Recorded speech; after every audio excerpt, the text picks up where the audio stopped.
Hey y'all, here is my layout as an example for this challenge, and the technique is to tear a photo into pieces. The challenge is to do it into 3 or more pieces, and I have my son's band shoot here of the guys, and I tore each one out of it, and so it made for a really cool technique for this type of photo. So I hope you can find a photo that works well for the technique.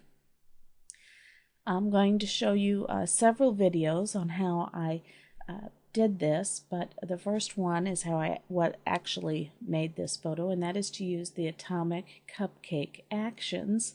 Brianna's got some really great actions over there, and so this is pretty simple to do. I'm going to go ahead and turn off these layers and turn on a layer with the original photo. I'm going to grab the Polygonal Lasso tool. And I just kind of eyed where I wanted to go between each of the guys and clicked down to draw a shape around the guys.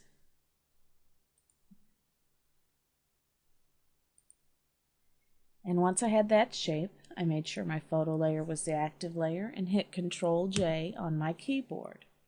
And that put that guy on a new layer. I'm going to activate that photo layer again, and I'm going to go ahead and cut out another guy. And I tried not to make straight lines for the purposes of this, making this kind of a cool. And I just did the next guy and then hit Control-J, and he's on his own layer too. So I'm going to turn off this original photo, and you can see now I have 2 of them cut out. And then I simply applied the atomic cupcake action, and I have Photoshop Elements 7, and so I have it installed in the guided area. If you have to go to your effects palette, if that's where you have it installed, you can do that. I'm going to first make sure that my foreground color is white, because I believe that's what this action requires, and my black background color is black.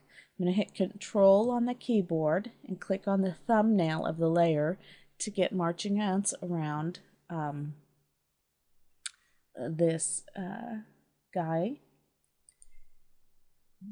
Going to go to the guided area.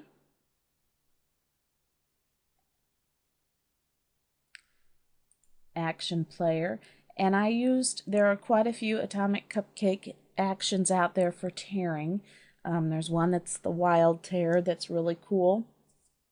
There's a simple tear, but I used one that's just called tear, and I'm going to play the action. It warns me to have it selected, which I do. There's my marching ants, and my foreground color is the color of the paper tear, so I'm going to continue. And let this run.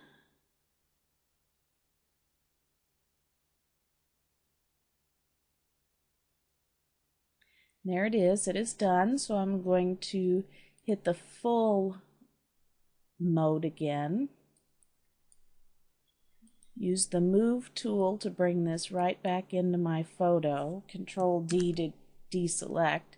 I'll put this right back on top of the other layer, and I'm going to actually even delete that.